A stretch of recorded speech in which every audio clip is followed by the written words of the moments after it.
इसे सिखाऊं कि आगे से बात कैसे करते हैं। ये सुनते ही मैंगो की आंखें चमक उठी और उसके चेहरे पर एक खतरनाक स्माइल आ गई। बेफिक्र रहिए यंग मास्टर। ये कहते ही उसने अपने आदमियों को इशारा किया कि वो जबरदस्ती लिन युन को घसीटे ले जाए। तुम क्या कर रहे हो? तुम लोग ये क्या कर रहे हो? लिन युन घबरा गई। वो पीछे हटते हुए सू शानहे के पीछे छुपने लगी, लेकिन मेंघू और उसके आदमियों में बहुत ताकत थी। उन्होंने उसे ऐसे उठा लिया जैसे वो कोई मुर्गी का बच्चा हो। सू शानहे ने उन्हें रोकने की कोशिश की, लेकिन जैसे ही उसकी नजर मेंघू की नजरों से मिली, वो बुरी तरह कांप गया। उसने अपनी गर्दन झुका ली और एक शब्द बोलने की हिम्मत नहीं कर पाया।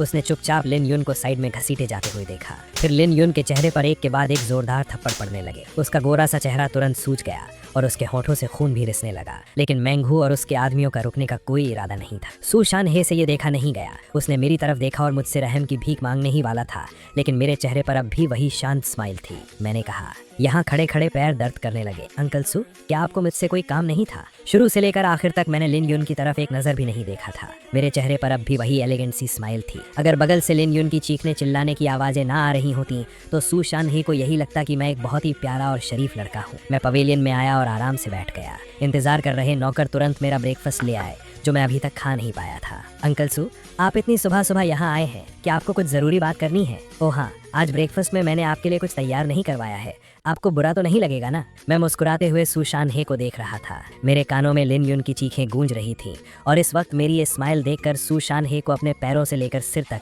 एक अजीब सी सिहरन महसूस हुई। मैं उसकी सोच से कहीं ज्यादा खूंखार था। वो डर के मारे कांपते हुए कुर्सी पर बैठ गया। सू शानहे ने गहरी सांस ली। उसने हिम्मत जुटाकर कहा, वंजिन, मंग्याओ और वंचिंग ने जो भी किया, मुझे सब पता चल गया है। ये सब सच में मेरी इन दोनों नालायक बेटियों की गलती है। मैंने उन्हें तुरंत देश लौटने का ऑर्डर दे दिया है। उनके वापस आते ही मैं उन्हें अच्छी तरह से सबक सिखाऊंगा। वो अभी नासमझ हैं। तुम प्लीज उन्हें एक बार माफ कर दो। मैं दूध पी रहा था। मेरे चेहरे पर कोई खास भाव नहीं था। मैंने अपना गिलास नीचे रखा और बहुत ही शांत आवाज में कहा, अंकल सू, आप ये क्या कह रहे हैं? मेरा आपकी दोनों बेटियों से कोई लेना देना नहीं है, तो फिर माफ करने की बात कहाँ से आ गई? सू शानहे का चेहरा सुन्न पड़ गया। उसने कहा, वंजिन, गुस्से में आकर ऐसी बातें मत कहो। तुम बचपन से मंग्याओ और वंचिंग के साथ बड़े हुए हो। इतने सालों का रिश्ता है। दूसरे लोग उन्हें नहीं समझते, लेकिन क्या तुम भी उन्हें नहीं समझते? वो दोनों लड़कियां तुम्हें पसंद करती हैं। मेरी नजरों में ठंडक आ गई। तो आपके कहने का मतलब है कि मुझे इसके लिए उनका एहसानमंद होना चाहिए? सू शानहे का शरीर कांप उठा।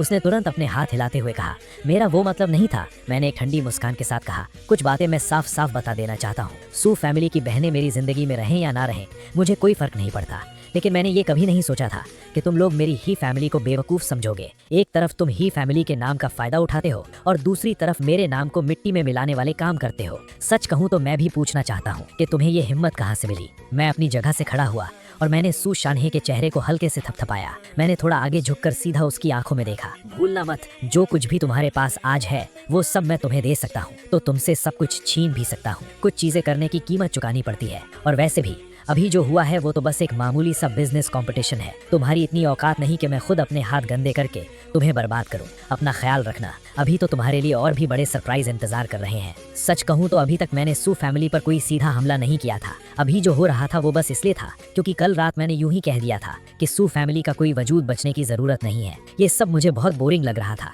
मैंने भव्य सिकोड़ी और हाथ हिलाते हुए कहा, ठीक है, सुबह सुबह यहाँ आकर ये जो रोना धोना मचा रखा है, इसे देखकर मेरा मूड खराब हो रहा है। इन्हें यहाँ से बाहर फेंक दो। इतना कहकर मैं मुड़ा और वहाँ से चला गया। सू शानहे खाली नजरों से मुझे जाते हुए देख रहा था। उसने अपने दांत पीस रखे थे और उसका पूरा शरीर कांप रहा था। उसे बिल्कुल समझ नहीं आ रहा था कि मैं इतना बेदर्द कैसे हो सकता हूँ कि मैंने उसकी सू फैमिली को बचने का एक मौका तक नहीं दिया। वंजिन, मैंने तुम्हें अपने सामने बड़ा होते देखा है। वो कुछ और भी कहना चाहता था, लेकिन ही फैमिली के गार्ड्स आगे आए और उन्होंने उसे पकड़ लिया। उसके साथ खड़ी लिन युन, जिसका चेहरा थप्पड़ों से सूजकर टेढ़ा हो चुका था, उसे भी घसीटते हुए यूलोंग मैनर के बाहर ले गए। लिन युन के तो दांत तक टूट चुके थे।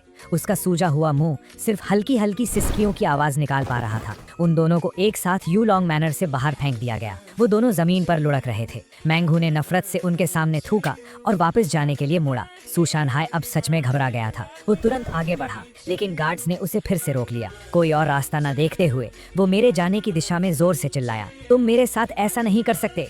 अगर तुमने ऐसा किया तो तुम पूरी जिंदगी मेरी बेटियों के साथ नहीं रह पाओगे। ये बात सुनते ही पूरे कोर्टयार्ड में सन्नाटा छा गया। मैंगू ने सिर हिलाया और मजाक उड़ाते हुए कहा, मुझे एक बात समझ नहीं आती, क्या तुम्हारी दोनों बेटियां सोने की बनी हैं? क्या तुम्हें ऐसी बातें कहते हुए खुद पर हंसी नहीं आती? इतने सालों में भले ही सू फैमिली की बहनें यंग मास्टर के करीब रही हों, लेकिन हमेशा वही खुद आगे पीछे घूमती थीं। सू फैमिली की नजरों में ये बात ऐसी कैसे हो गई कि हमारे यंग मास्टर तुम्हारी बेटियों के बिना जी नहीं सकते? दूर खड़ा मैं भी ये सब सुनकर पक चुका था।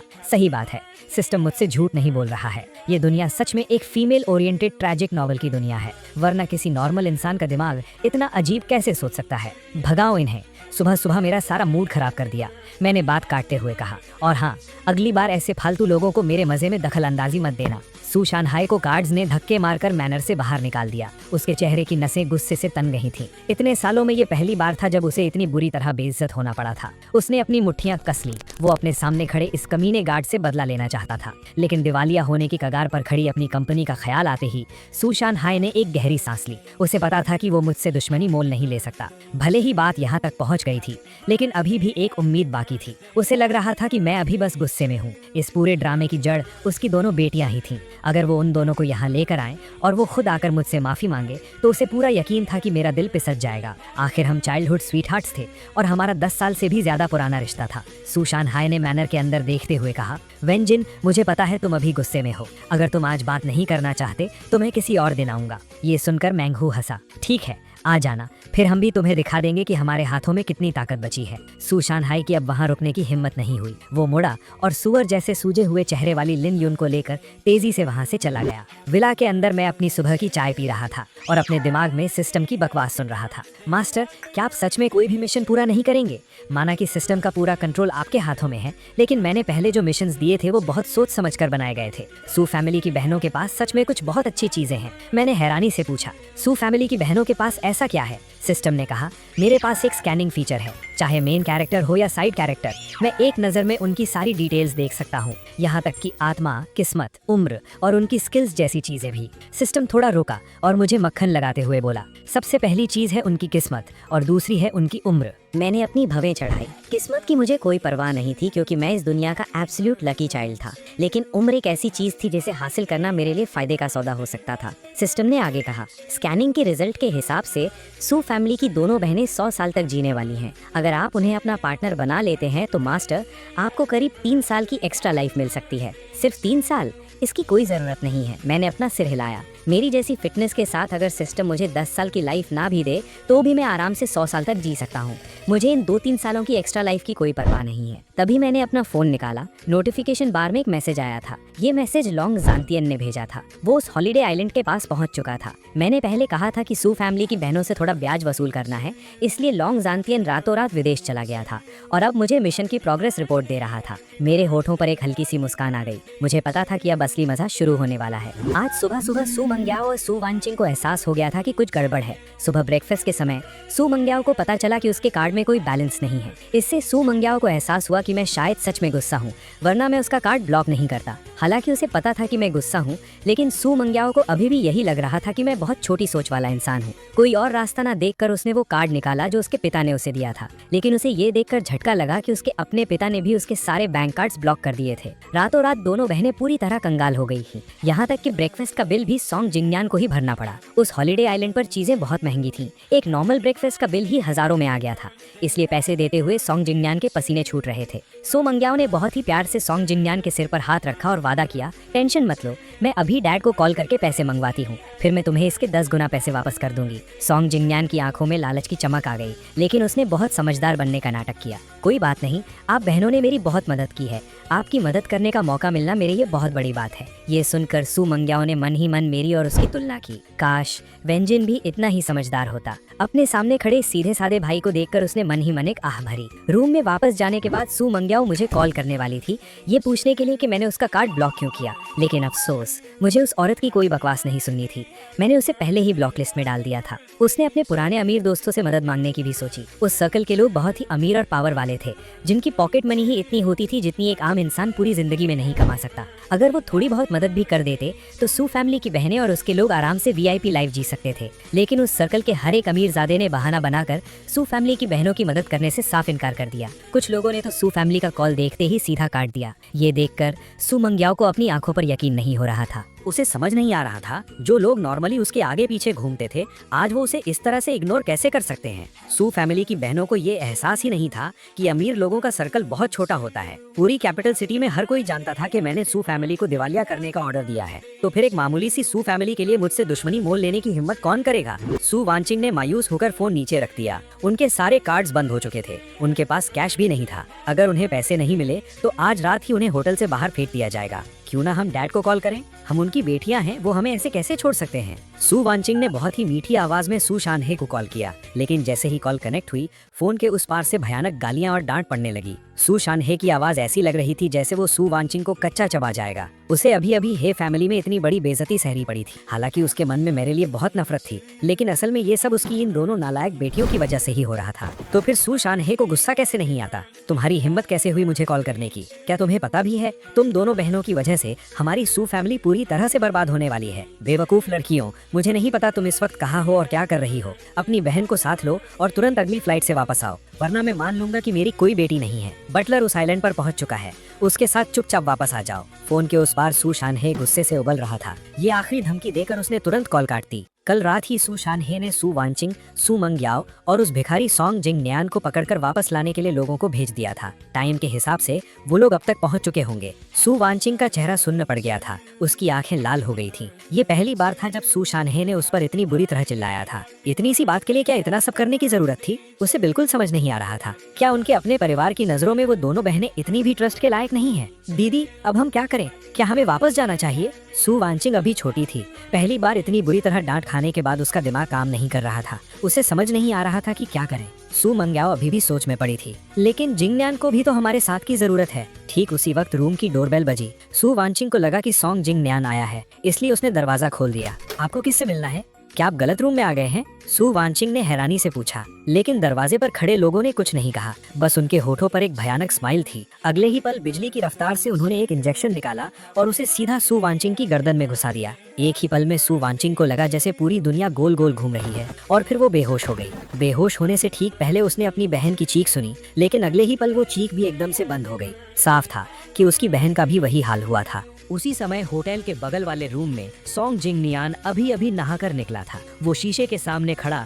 खुद को निहार रहा था। वो दिखने में काफी हैंडसम था और उसके चेहरे पर हमेशा एक बेचारी सी मासूमियत रहती थी, जिससे सू फैमिली की बहनों के अंदर उसे प्रोटेक्ट करने की फीलिंग और भी बढ़ जाती थी। सॉन्ग जिंग नियान ने अपनी पॉकेट से एक पाउडर का पैकेट निकाला और उसके चेहरे पर एक बहुत ही गंदी स्माइल आ गई। आज रात वो शराब में ये पाउडर मिलाने वाला था ताकि सू फैमिली की बहनें पूरी तरह से उसकी मुट्ठी में आ जाएं। सॉन्ग जिंग नियान नशीली दवा मिली हुई रेड वाइन की 2 बॉटल्स लेकर सू फैमिली की बहनों के रूम के बाहर पहुंचा। उसे हैरानी हुई कि रूम लॉक नहीं था। क्या वो मेरा इंतजार कर रही हैं? ये सोचकर सॉन्ग जिंग नियान मुस्कुराया और दरवाजा खोलकर अंदर चला गया। लेकिन उसे ये देखकर झटका लगा कि रूम में सू फैमिली की बहनों का कोई नामो निशान नहीं था। सॉन्ग जिंग नियान ने अपनी भवें सिकोड़ी। नॉर्मली वो बहनें जहाँ भी जाती थीं, उसे हमेशा अपने साथ ले जाती थीं। सोचते हुए अचानक उसकी नजर बेड साइड टेबल पर लैंप के नीचे दबे एक पेपर पर पड़ी। उस पर बस एक लाइन लिखी थी, अगर इन दोनों औरतों की जान चाहिए तो 1 मिलियन कैश लेकर इस लोकेशन पर आ जाओ। उस पेपर को देखते ही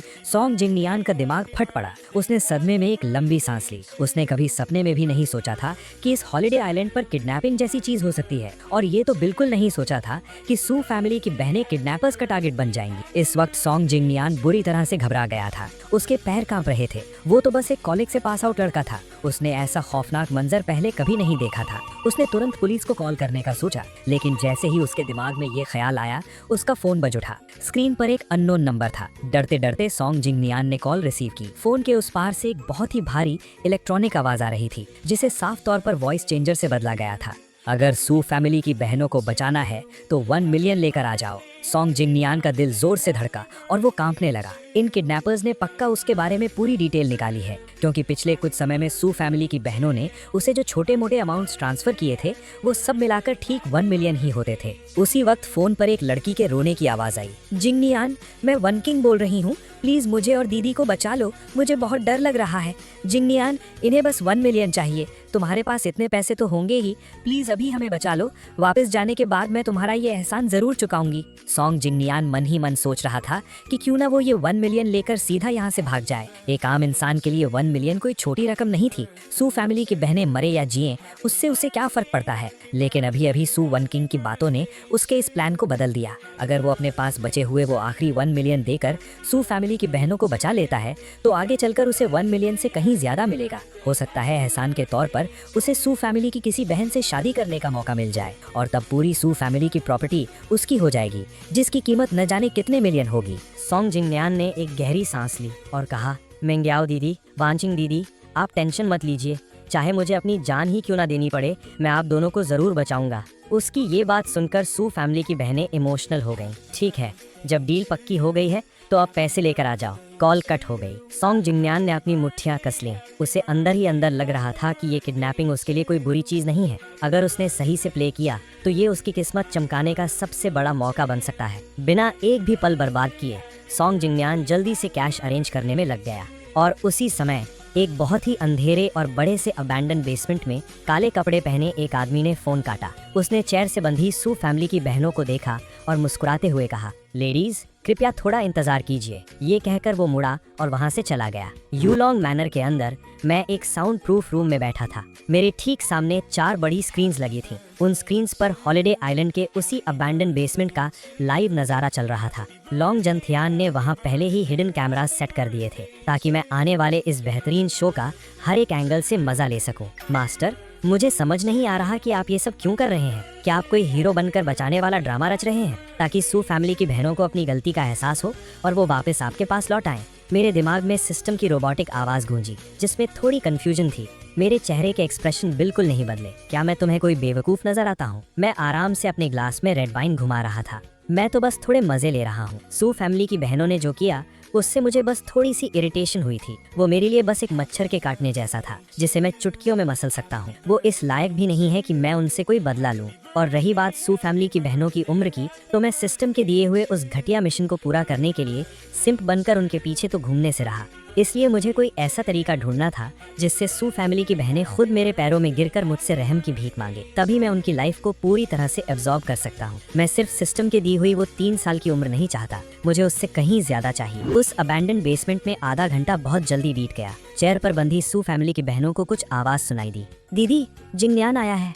जिंगन्यान हमें बचाने आ गया। आंखों पर पट्टी बंधे जिंगन्यान को मास्क पहने कुछ लोग अंदर लेकर आए। जिंगन्यान, जल्दी मुझे बचाओ, मुझे बहुत डर लग रहा है, सू वांचिंग ने कांपती आवाज में चिल्लाकर कहा। जिंगन्यान, शुक्र है तुम आ गए, वरना आज हमारा बचना नामुमकिन था। सू मेंग्याओ ने अपने होंठ चबाए। वो मन ही मन बहुत खुश थी कि जिंगन्यान उसके साथ है, वरना उसे समझ नहीं आ रहा था कि वो क्या करती।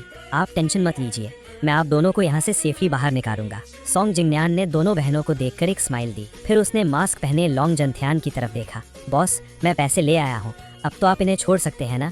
लोंग जंथियान ने अपने कंधे उचकाए। बिल्कुल, हम अपने वादे के पक्के हैं। मास्क के पीछे लोंग जानतियन के चेहरे पर एक खतरनाक स्माइल थी। उसने अपने आदमियों को उन्हें खोलने का इशारा किया, लेकिन एक आदमी सू फैमिली की बहनों के बीच जाकर अचानक रुक गया। बॉस, किसे खोलना है? सबकी नजरों के सामने उस आदमी ने हंसते हुए ये सवाल पूछा। एक ही पल में सोंग जिंगन्यान और सू फैमिली की बहनों के दिलों की धड़कन तेज हो गई। बॉस, आपके कहने का क्या मतलब है? सोंग जिंगन्यान ने थूक निगलते हुए बहुत ही डरते हुए पूछा। लोंग जानतियन की आवाज अभी भी बिल्कुल नॉर्मल थी। मतलब साफ है, किसी एक को चुनो, इन दोनों औरतों में से किसे आजाद किया जाए? सोंग जिंगन्यान ने हैरानी से लोंग जानतियन को घूरा। मैंने पूरे 1 मिलियन दिए हैं। लोंग जानतियन जोर से हंसा। हाँ, 1 मिलियन दिए हैं, लेकिन मैंने ये कब कहा कि 1 मिलियन में मैं दोनों को छोड़ दूंगा? सोंग जिंगन्यान तुरंत गुस्से में आ गया। उसने आगे बढ़कर लोंग जानतियन का कॉलर पकड़ लिया, लेकिन लोंग जानतियन का पैर उससे कहीं ज्यादा तेज था। पलक झपकते ही उसकी एक किक सीधी सोंग जिंगन्यान की गर्दन पर बहुत जोर से पड़ी। अगले ही पल वो कटी हुई पतंग की तरह हवा में उछला और बहुत जोर से दीवार से जाकर टकराया। उसके मुंह से खून निकल आया। ये नजारा देखकर सू फैमिली की बहनें बुरी तरह घबरा गईं। एक तरफ उन्हें दूर गिरे सोंग जिंगन्यान की हालत देखकर रोना आ रहा था और दूसरी तरफ उन्हें अपनी जान की फिक्र सताने लगी। लोंग जानतियन ने बहुत ही नफरत से अपना कॉलर झाड़ा। कीड़े मकोड़ो, तुम्हारी हिम्मत कैसे हुई मुझ पर हाथ उठाने की? उसने अपने पीछे खड़े आदमियों को इशारा किया। जाओ, इस कमीने की एक टांग तोड़ दो। सोंग जिंगन्यान का दिमाग सुन्न हो चुका था और वो बुरी तरह डर गया था। अब जाकर उसे होश आया कि जो लोग यहाँ खड़े हैं वो कोई शरीफ इंसान नहीं है। ये उनका देश नहीं, विदेश है, और ये लोग वो खूंखार अपराधी हैं जो खून से खेलते हैं। मुझसे गलती हो गई, मुझसे बहुत बड़ी गलती हो गई बॉस, प्लीज। वो घुटनों के बल गिरकर भीख मांगने लगा, लेकिन लोंग जानतियन के आदमियों को इससे कोई मतलब नहीं था। एक आदमी हाथ में लोहे की मोटी रॉड लिए सोंग जिंगन्यान के पास आया और बिना कोई रहम खाए उसने रॉड पूरी ताकत से उसकी टांग पर मारी। अगले ही पल पूरे बेसमेंट में सोंग जिंग नियान की दिल दहला देने वाली चीखें गूंजने लगी। उसकी ये हालत इतनी भयानक थी कि सू फैमिली की बहनों से देखा तक नहीं गया। कुछ मिनट बाद जमीन पर पड़े सोंग जिंग नियान को अपनी टूटी हुई टांग पकड़े दर्द से तड़पते देखकर लोंग जानतियन ने आवाज लगाई, मेरा टाइम वेस्ट मत करो, जल्दी चुनो। 1 मिलियन से सिर्फ एक की जान बचेगी, टेंशन मत लो, हम अपने वादे के पक्के हैं, जल्दी चुनो, तुम्हारे पास ज्यादा टाइम नहीं है। अगर 3 मिनट में नहीं चुना तो तुम तीनों में से कोई भी यहाँ से जिंदा नहीं जाएगा। अपनी घड़ी पर टाइम देखते हुए लोंग जानतियन ने आखिरी वार्निंग दे दी। उसकी आवाज बहुत ही ठंडी थी और मास्क के पीछे से झांकती उसकी आंखें पूरी तरह से बेरहम थीं। लोंग जानतियन से एक बार आंख मिलते ही सोंग जिंग नियान की रूह कांप गई। उसे पता था कि ये कोई मजाक नहीं है और अब यहाँ कोई बार्गेनिंग नहीं चलने वाली। उसे आज सू मैंग याओ और सू वान क्वेंग में से किसी एक को चुनना ही होगा। लेकिन किसे चुने? इस सिचुएशन में वो क्या करे? वो जिसे भी चुनेगा उसका मतलब होगा दूसरे को मौत के मुंह में धकेलना। एक ही पल में सोंग जिनयान के कंधों पर पहाड़ जितना भारी बोझ आ गया और ऊपर से उसकी एक टांग टूट चुकी थी। सोंग जिनयान का पूरा शरीर बुरी तरह कांप रहा था। बॉस, मैं आपसे हाथ जोड़कर भीख मांगता हूँ, प्लीज दोनों को छोड़ दीजिए। लोंग जिनयान ने सोंग जिनयान को एक जोरदार लात मारी और हंसते हुए कहा, तुम्हारे पास 2 मिनट और 30 सेकंड हैं। जब तक मेरा दिमाग शांत है जल्दी से चुन लो। ये कहकर वो साइड में रखे एक सोफे पर बैठ गया। उसने अपने पैर पर पैर चढ़ाया और इस पूरे ड्रामे को मजे से देखने लगा। अब उसे समझ आ रहा था कि मैंने सीधा मौत की सजा देना क्यों कैंसिल किया था। इन कमीनों को सीधा गोली मार देने में वो मजा कहाँ है जो अब आ रहा है। तुम साले धोखेबाज, तुम लोग। सू वांकिंग गालियां देने लगी, लेकिन लोंग ज़ेंटियान को ये सब सुनने का शौक नहीं था। उसने अपने आदमियों को इशारा किया और एक आदमी ने जाकर सू वांकिंग के चेहरे पर जोरदार थप्पड़ जड़ दिए। सू मंगियाओ सन्न रह गई। उसका मुंह खुला का खुला रह गया और उसके होठों से खून बहने लगा। जमीन पर दर्द से तड़प रहे सोंग जिनयान को भी नहीं बख्शा गया। उसे भी एक जोरदार थप्पड़ मारकर जमीन पर गिरा दिया गया। वो तुरंत घुटनों के बल बैठकर रहम की भीख मांगने लगा। बॉस, मैंने कुछ नहीं कहा, मेरा इससे कोई लेना देना नहीं है, प्लीज मुझे मत मारिए। इस वक्त सोंग जिनयान लगभग रोने की हालत में था। आखिर वो बस एक चालाक कॉलेज स्टूडेंट ही तो था। उसने ऐसी खौफनाक चीजें पहले कभी नहीं देखी थी। उसकी हिम्मत नहीं थी कि वो अपने सामने खड़े लोगों की आंखों में देख सके। उसकी लाल आंखें अपने हाथों के बीच से उस सू वांकिंग को घूर रही थीं, जिसने अभी गालियां दी थीं। ये बेवकूफ औरत, इसे समझ नहीं आ रहा कि ये कौन सा वक्त है। हमारी जान इनके हाथ में है और ये इन्हें गुस्सा दिला रही हैं। साथ ही अब उसके मन में सू फैमिली की बहनों के लिए नफरत पैदा होने लगी थी। अगर ये दोनों ना होती तो उसे यहाँ कुत्ते की तरह मार क्यों खानी पड़ती? अगर उसे पता होता कि ये लोग इतने खूंखार हैं तो वो यहाँ कभी नहीं आता। वो सीधा 1 मिलियन लेकर बहुत दूर भाग जाता। अब उसके 1 मिलियन भी चले गए थे और उसकी एक टांग भी टूट गई थी। अब वो एक ऐसी जगह फंस गया था जहाँ से वापस जाने का कोई रास्ता नहीं था। उसे किसी एक को बचाना ही होगा और जिस भी इंसान को वो बचाए उससे उसे इतना फायदा मिलना चाहिए जो इस नुकसान की भरपाई कर सके। डैम इट, मैं किसे बचाऊं जिससे मुझे सबसे ज्यादा फायदा हो? सोंग जिनयान पागलों की तरह सोचने लगा। सू मंग्याओ भी सोंग जिनयान की परेशानी समझ रही थी। उसने अपने दांत पीसे और कहा, तुम्हें पैसे ही चाहिए ना? मैं कैपिटल सिटी की सू फैमिली की बड़ी बेटी हूँ। अगर तुम आज हमें छोड़ दो तो मैं तुम्हें 10 मिलियन दूंगी। लोंग ज़ेंटियान ने अपने आदमियों की तरफ देखा और वो जोर से हंसा। मैडम, क्या हम तुम्हें बेवकूफ नजर आते हैं? अगर मैंने तुम्हें आजाद कर दिया तो क्या मैं ये मान लूं कि तुम मुझे 10 मिलियन दोगी? मुझे तुम्हारे साथ कोई गेम खेलने का शौक नहीं है और वैसे भी पैसा कमाने का सिर्फ यही एक तरीका नहीं है। तुम दोनों बहनें इतनी खूबसूरत हो, तुम्हें कहीं भी बेचेंगे तो हाथों हाथ बिक जाओगी। ये बात सुनते ही सू फैमिली की बहनों का दिल बहल गया। उन्हें लगा था कि ये लोग सिर्फ पैसों के भूखे हैं और थोड़ी बहुत इंसानियत तो दिखाएंगे, लेकिन ये लोग तो साक्षात शैतान निकले। दोनों बहनें बहुत अच्छे से जानती थीं कि उनकी जैसी खूबसूरती वाली लड़कियों को विदेशों में बेचने पर कितनी बड़ी रकम मिल सकती है। सू मेंग योंग ने अपने दांतों को जोर से तीसा। वो अभी भी डील करने की कोशिश कर रही थी। उसके पास एक आखिरी ट्रम्प कार्ड बचा था। क्या तुम्हें पता भी है कि तुमने किसे किडनैप किया है? सू मेंग योंग ने लोंग ज़ेंथैन को घूरते हुए कहा। लोंग ज़ेंथैन ने अपनी भवें चढ़ाई। लगता है आप दोनों कोई बहुत बड़ी वीआईपी हैं। एक उम्मीद की किरण देखकर सू मेंग योंग जोर से चिल्लाई, क्या तुम ही फैमिली को जानते हो? पूरे देश का सबसे पावरफुल और अमीर खानदान। हम ही फैमिली के यंग मास्टर की होने वाली पत्नियां हैं। अगर तुमने हमारे साथ कुछ भी किया तो क्या तुम्हें ही फैमिली के बदले से डर नहीं लगता? लोंग ज़ेंथैन और उसके आदमी सुन्न रह गए। उसने सोचा था कि सू मेंग योंग किसी बड़े लीडर का नाम लेगी या किसी फेमस इंसान की धमकी देगी, लेकिन उसने कभी सपने में भी नहीं सोचा था कि वो मेरा नाम लेगी। एक पल के लिए तो लोंग ज़ेंथैन का भी दिमाग ब्लैंक हो गया। बहुत सोचने के बाद भी उसे समझ नहीं आ रहा था कि सू फैमिली की इस बेवकूफ औरत के अंदर इतनी हिम्मत कहाँ से आई कि वो ही फैमिली के नाम की धमकी दे रही है। क्या इसे याद नहीं कि इसने खुद क्या किया है? लोंग ज़ेंथैन को चुप देखकर सू मेंग योंग को लगा कि मेरा नाम सच में काम कर गया है। विदेश के इस हॉलिडे आइलैंड पर भी मेरे नाम का खौफ है। अब तो तुम्हें समझ आ ही गया होगा कि ही फैमिली की पावर कितनी बड़ी है, सू मेंग योंग ने मौके का फायदा उठाते हुए कहा। बगल में बैठी सू वान क्विंग को भी लगा जैसे डूबते को तिनके का सहारा मिल गया हो। बिल्कुल सही, अब तो हमें छोड़ दो, विंजिन भैया तुम्हें जिंदा नहीं छोड़ेंगे। सोंग जितनेन ने देखा कि सिचुएशन बदल रही है तो वो तुरंत बोल पड़ा, हाँ बिल्कुल, मैं खुद ही फैमिली का स्पॉन्सर्ड स्टूडेंट हूँ और मेरे ही फैमिली से बहुत अच्छे रिलेशन है। बॉस प्लीज ही फैमिली की इज्जत की खातिर हमें जाने दीजिए। तीनों उम्मीद भरी नजरों से लॉन्ग जंथैन की तरफ देखने लगे। लॉन्ग जंथैन खुद को रोक नहीं पाया, वो खड़ा हुआ और ताली बजाने लगा। वो सू मेंग योंग के पास आया, थोड़ा झुका और उसे घूरते हुए बोला, तुम ही फैमिली की होने वाली पत्नी हो। उसने अपने आदमियों को इशारा किया कि वो सू मेंग योंग का फोन लेकर आएं। तो ठीक है, अभी उन्हें कॉल करो। अगर ही फैमिली सच में तुम्हारी मदद करने के लिए तैयार है तो मैं अभी के अभी तुम सबको आजाद कर दूंगा। यू लॉन्ग मैनर में मॉनिटर्स के सामने मैं अपने पैर पर पैर चढ़ाए बहुत शांति से स्क्रीन पर सू मेंग योंग को देख रहा था। जब मैंने सुना कि सू मेंग योंग मेरे नाम की धमकी दे रही है तो मैं अपनी हंसी रोक नहीं पाया। मास्टर, ऐसा लगता है कि सू फैमिली की बहनों के दिल में अब भी आपके लिए जगह है। मेरे दिमाग में सिस्टम की इलेक्ट्रॉनिक आवाज गूंजी। पहले सिस्टम को समझ नहीं आ रहा था कि मैं आखिर करना क्या चाहता हूँ, लेकिन ये सीन देखने के बाद उसे सब समझ आ गया। ये तो साफ था कि मैं बाहर से प्रेशर डलवाकर सू फैमिली की बहनों को उनकी असली फीलिंग्स का एहसास करवाना चाहता हूँ। सिस्टम को मानना पड़ा कि चुपचाप चले जाने और हार्ड टू गेट प्ले करने से कहीं ज्यादा बेटर ये डायरेक्ट अप्रोच है। इंसान हमेशा चीजों की कद्र तब करता है जब वो उन्हें खो देता है। ठीक उसी वक्त मेरे सामने रखा मेरा फोन बज उठा। स्क्रीन पर एक अननोन नंबर शो हो रहा था। सू वानचिंग और सू मंग्याओ का नंबर मैंने पहले ही ब्लॉक कर दिया था, इसलिए वो मुझे कॉल नहीं कर सकती थी। कोई और रास्ता न देखकर सू मंग्याओ ने सोंग जिंगनियान के फोन से मुझे कॉल किया था। मैंने फोन की तरफ ध्यान नहीं दिया और बहुत ही मजे से लाइव मॉनिटर देखता रहा। स्क्रीन पर जैसे जैसे बेल बज रही थी, सू मंग्याओ का चेहरा घबराहट से पीला पड़ता जा रहा था। सू वानचिंग और सोंग जिंगनियान के चेहरे पर भी मौत का खौफ छा गया था। अब सिर्फ मैं ही उनकी इकलौती उम्मीद बचा था। अगर मुझसे बात नहीं हो पाई तो उनका काम तमाम हो जाएगा। फोन उठाओ प्लीज, फोन उठाओ। सू मंग्याओ ने कॉल कट करके फिर से रीडायल किया। वो इतनी बुरी तरह घबरा रही थी जैसे तवे पर कोई चींटी हो। मास्टर, क्या आप सच में कॉल नहीं उठाएंगे? सिस्टम ने हैरानी से पूछा। ऐसा लग रहा है कि सू फैमिली की बहनों को अपनी गलती का एहसास हो गया है। मैंने एक हल्की सी आ भरी और अपना वाइन का गिलास टेबल पर रख दिया। मैंने बहुत ही ठंडी आवाज में कहा, सच कहूँ तो तुम सच में एक ट्रैजिक नॉवेल वाले सिस्टम हो।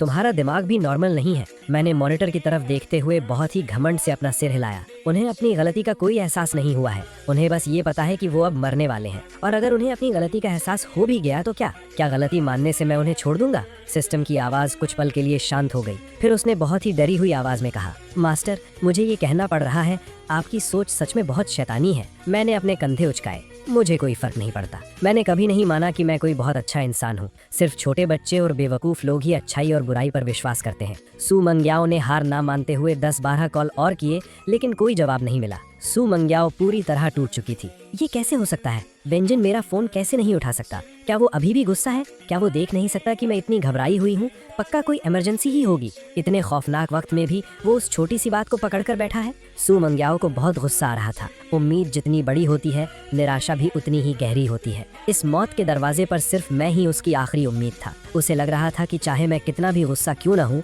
मुझे उसका फोन उठाना चाहिए था। ये आदमी इतनी छोटी सोच वाला कैसे हो सकता है? मैंने उसे 1000 बार समझाया है कि मेरे और मेरी बहन का सोंग जिंगनियान के साथ कोई चक्कर नहीं है, फिर भी वो मेरी बात का विश्वास क्यों नहीं कर रहा? बॉस, क्या मैं आपके फोन से एक बार कॉल कर सकती हूँ?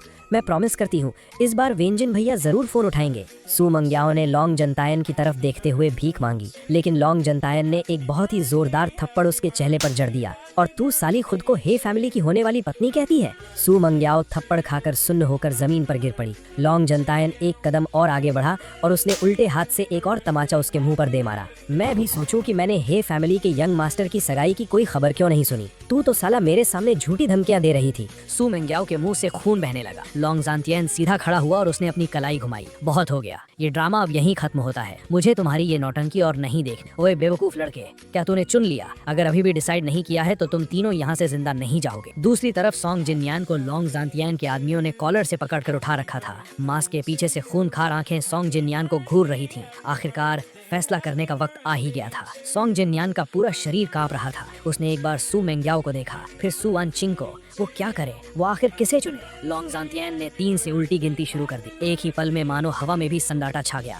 जमीन पर गिरी सू मेंग्याओ कांपते हुए खड़ी होने की कोशिश कर रही थी, लेकिन खौफ के मारे उसके पैर नहीं टिक रहे थे। ये सच में मौत का दरवाजा था। जो भी यहाँ छूट जाएगा उसका अंजाम मौत से भी कहीं ज्यादा भयानक होने वाला है। वो सीधा नर्क में जाएगा। सू वानचिंग भी बुरी तरह डरी हुई थी। वो दिल से चाह रही थी कि सॉन्ग जिनयान उसे चुने। जिनयान, मुझे चुनो। अचानक सू मेंग्याओ जोर से चिल्लाई, मैं सू फैमिली की बड़ी बेटी हूँ, मैं सू फैमिली की सबसे पहली वारिस हूँ और मैं अपनी बहन से कहीं ज्यादा तुमसे प्यार करती हूँ। जिनयान। ये बात सुनते ही सू वानचिंग के पैरों तले जमीन खिसक गई। उसने अपनी बंद आंखें झटके से खोली और अपनी बहन को ऐसे देखा जैसे उसे यकीन ही ना हो रहा हो। मैं मेंग्याओ दीदी को चुनता हूँ।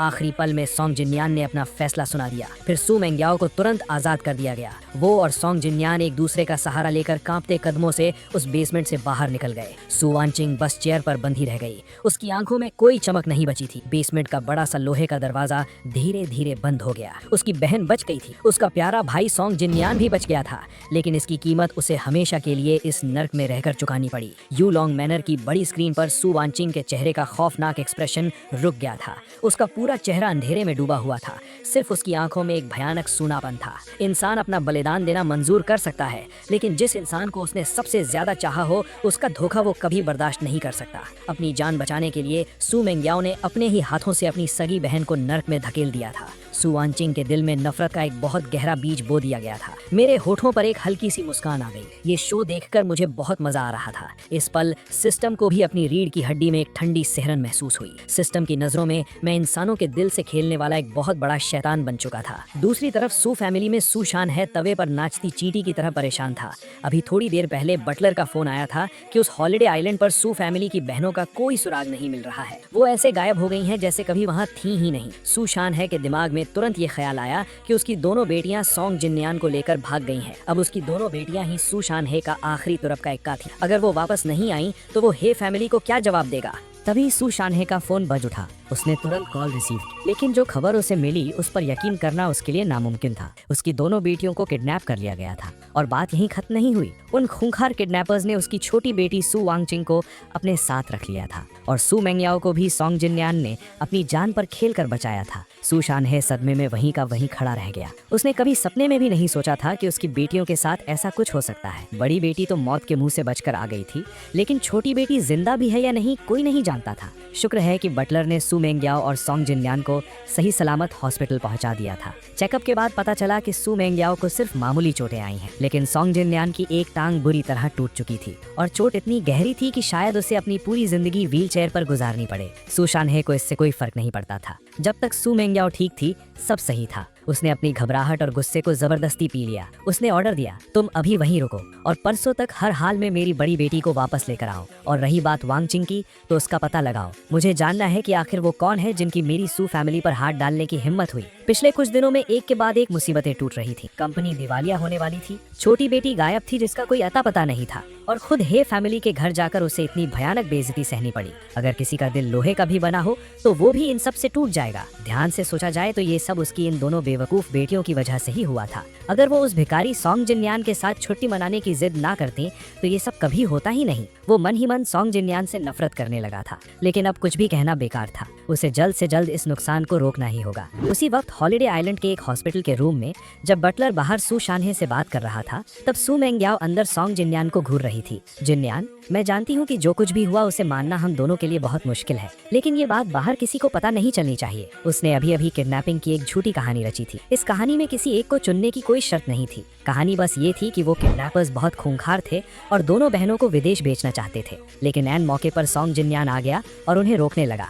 आखिर में सॉन्ग जिनयान ने अपनी जान पर खेलकर सू मेंग्याओ को बचा लिया, लेकिन उसकी टांग टूट गई और बहुत ही बदकिस्मती से सू वांगचिंग को वो लोग उठा ले गए और अब उसके जिंदा या मुर्दा होने की कोई खबर नहीं है। उसके पास कोई और रास्ता नहीं था। अगर सच बाहर आ गया तो सिर्फ सॉन्ग जिनयान ही नहीं फंसेगा, बल्कि सू मेंग्याओ का भी बहुत बुरा हाल होगा। अपनी जान बचाने के लिए अपनी ही सगी बहन को मौत के मुंह में ढकेलना, सिर्फ इसी बात के लिए पूरी दुनिया सू मेंग्याओ पर थूकेगी और शायद सू फैमिली की प्रॉपर्टी में उसका हक भी छिन जाएगा। वो अपनी बहन से प्यार करती थी, लेकिन सिर्फ तब तक जब तक उसकी बहन से उसे कोई खतरा ना हो, सुइस ना हो। इसमें कोई शक नहीं था कि इस घटना के बाद सू वांगचिंग अब सू मेंग्याओ के रास्ते का कांटा बन चुकी थी। मैं समझ गया मेंग्याओ दीदी, सोंग जिनयान की दाईं टांग पर प्लास्टर चढ़ा हुआ था। उसका चेहरा उदास था। बस पता नहीं वान किंग दीदी कैसी होंगी। सु मेंगयाओ की आंखों में अजीब सी कश्मकश थी। थोड़ा खौफ था, थोड़ा दर्द था, लेकिन सबसे ज्यादा एक खूंखार इरादा था। सच कहूं तो अब वो सच में यही चाह रही थी कि सु वान किंग उन किडनैपर्स के हाथों मारी जाए और कभी वापस लौटकर ना आए। इन सब बातों के बारे में मत सोचो। अगर वो सच में वापस आ गई तो तुम्हारा अंजाम बहुत बुरा होगा, सु वेंगयाओ ने बहुत धीमी आवाज में कहा। सोंग जिनयान तो बस नाटक कर रहा था। वो देखना चाहता था कि सु मेंगयाओ का रिएक्शन क्या है। आखिर वो दोनों सगी बहनें थीं।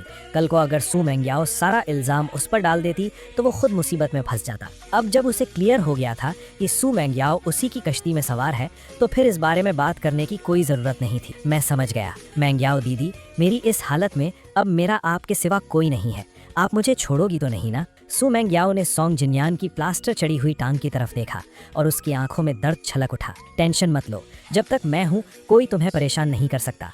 आखिर तुमने ही मेरी जान बचाई है। ये कहते ही सु मेंगयाओ को अचानक मेरी याद आई। उस वक्त उसने मुझे इतने सारे कॉल किए थे, लेकिन मैंने एक भी फोन नहीं उठाया। अगर मैंने फोन उठाया होता तो उन किडनैपर्स की सोंग जिनयान की टांग तोड़ने की हिम्मत कैसे होती? उसकी सगी बहन को वो लोग कैसे ले जा सकते थे? इस बार वेंजिन ने सच में हद पार कर दी है। मेरे बारे में सोचते ही सु मेंगयाओ ने गुस्से से अपनी मुट्ठियां कस लीं। कुछ दिनों बाद जब चोट ठीक हो जाएगी और वो वापस जाएगी तो वो सीधा मेरे पास आकर मुझसे सवाल करेगी। इस बार उसे हर हाल में सोंग जिनयान से माफी मांगनी होगी। उसका गुस्सा अभी शांत नहीं हुआ था। उसने मन ही मन बहुत ही नफरत से सोचा, नहीं, उसे घुटनों के बल बैठकर माफी मांगनी होगी, वरना मैं उसे पूरी जिंदगी माफ नहीं करूंगी। कैपिटल सिटी में बैठे मुझे ये सब पता ही नहीं था कि कोई मुझसे इतनी नफरत कर रहा है। ये शो खत्म हो गया था। मैंने मॉनिटर बंद कर दिया। फिर मैंने लॉन्ग जैन टियान को कॉल किया। सु वान किंग को थोड़ा टॉर्चर करो और फिर कल उसे वापस ले आना। बस ध्यान रखना, उसे मार मत देना, वो आगे मेरे काम आएगी। मैं सु फैमिली की बहनों को एक दूसरे की जान का दुश्मन बनते हुए देखना चाहता हूँ।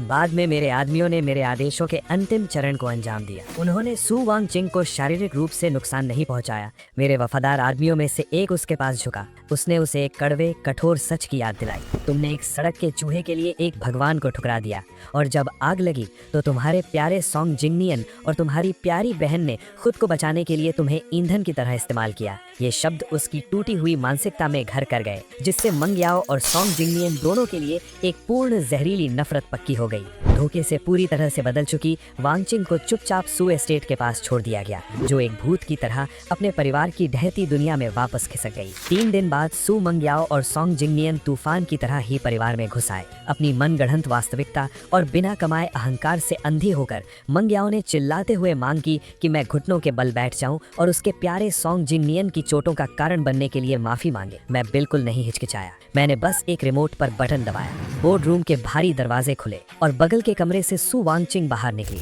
उसकी आंखें खोखली थीं, जिनमें किसी भी तरह की बहन वाली गर्माहट नहीं थी। इससे पहले कि मंगयाओ हाफ पाती, विशाल डिजिटल डिस्प्लेस चालू हो गए। वेयर हाउस की high definition hidden camera footage सबके देखने के लिए चलने लगी। ऑडियो बिल्कुल साफ थी। मंगयाओ चिल्ला रही थी कि वो वारिस है, बचाए जाने की मांग कर रही थी, और सोंग जिंगनियन उत्सुकता से उसे चुन रहा था, जबकि वांगचिंग को एक जीते जागते नर्क का सामना करने के लिए पीछे छोड़ रहा था। मंगयाओ के चेहरे का रंग उड़ गया, क्योंकि उसकी महानता का भ्रम टूट गया था। वांगचिंग, मुझे ऐसा करना पड़ा, वो हकलाते हुए बोली, लेकिन अब बहुत देर हो चुकी थी। एक अचानक भयानक चीख के साथ वांगचिंग ने एक छिपा हुआ हंटिंग नाइफ निकालते हुए आगे की ओर छलांग लगाई। उसने मंगयाओ की छाती में चाकू को गहराई तक घोंपा और पूर्ण नफरत के उन्माद में अपनी बहन की जान ले ली। जैसे ही मंगयाओ भुजे लहू से गिर पड़ी, सोंग जिंगनियन ने भागने की कोशिश की। वांगचिंग उसकी ओर घूमी। उसका चेहरा शुद्ध क्रोध का मुखौटा था और उसने उसमें भी चाकू घोंप दिया, जिससे उसकी दयनीय चीखें हमेशा के लिए शांत हो गईं। भारी सांसें लेते हुए अपने विश्वासघातियों के खून से लथपथ वांगचिंग ने उस तेज धार को अपनी कलाई पर फेर लिया। दूर सायरन्स बजने लगे और पुलिस जल्द ही कमरे में घुस आई और खून से लथपथ वांगचिंग को कस्टडी में ले लिया। इस खौफनाक दृश्य के तुरंत बाद सु परिवार का नाजुक साम्राज्य पूरी तरह से दिवालियापन में ढह गया। उनका नाम हमेशा के लिए स्कैंडल और कर्ज में दफन हो गया। अपनी शानदार लग्जरी में बैठे हुए मैंने सिस्टम की घबराई हुई, डरी हुई चेतावनियों को आखिरी बार शांत किया। मैं पीछे की ओर झुका और मुस्कुराया। जीत की खुशी। हे दोस्तों, इस वीडियो को देखने के लिए आपका बहुत बहुत शुक्रिया। प्लीज इस वीडियो को लाइक और शेयर जरूर करें। तो प्लीज इस वीडियो को अपना पूरा सपोर्ट दें और ऐसी ही नई नई स्टोरीज के लिए चैनल को अभी सब्सक्राइब कर लें। मिलते हैं अगले वीडियो में।